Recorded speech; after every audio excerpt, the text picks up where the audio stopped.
আসসালামু আলাইকুম। কি অবস্থা সবার? কেমন আছেন সবাই? আশা করছি আপনারা অনেক ভালো আছেন। আলহামদুলিল্লাহ আমিও ভালো আছি। আজকে অনেক দিন পর আপনাদের জন্য একটা মিনি ব্লগ নিয়ে আসলাম। যদিও এই ব্লগটা আমার অনেক আগের ছিল, আপলোড দেওয়া হয় নাই। এই যে উত্তরা বুফেতে চলে গিয়েছিলাম, তো খাওয়ার সেকশনে চলে আসলাম যেহেতু এমনিতেই লেট হয়ে গিয়েছে।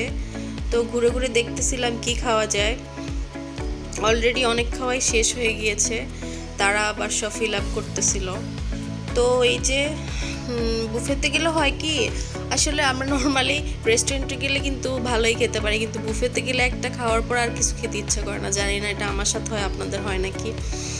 তো এই যে ঘুরে ঘুরে দেখতেছিলাম কি খাওয়া যায়। আর একটা কথা বলি, আমি এত কষ্ট করে ভিডিও মেক করে এডিট করে দেন ছাড়ি, কিন্তু আমার ভিডিওতে কেন জানি লাইক কমেন্টস শেয়ার তারপর হচ্ছে ভিউ হয় না। পুরো এটা কেন হয় আমি জানি না। আমার ভিডিওগুলো কি আপনাদের কাছে ভালো লাগে না নাকি আমি এটা বুঝি না আসলে। যাই হোক, আপনারা একটু সাপোর্ট করবেন আমাকে বেশি বেশি করে, তাহলে আমি আরও উৎসাহিত হব আরও সুন্দর সুন্দর ভিডিও মেক করার জন্য। এই যে খাওয়া নিয়ে বসে পড়লাম। যদিও অনেক খাবার মানে মোটামুটি নেওয়া হয়েছে, তো তেমন একটা কেউই খেতে পারে নাই। এই যে আমার ডেজার্টের মধ্যে পেস্ট্রি কেক অনেক বেশি পছন্দ, তো সেটা নিয়ে নিলাম। আর এখান দিয়ে ফুচকা, তারপর হচ্ছে অনেক ভ্যারাইটি আইটেম ছিল খাওয়ার জন্য।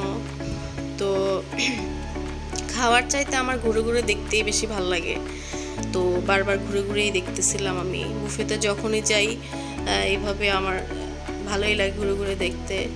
তো আপনাদের সাথেও একটু শেয়ার করলাম। এই যে পেস্ট্রি নিয়েই বসে পড়লাম, এক গাদা পেস্ট্রি। যাই হোক, খাওয়া দাওয়া শেষ করে চলে যাচ্ছি বাসায়।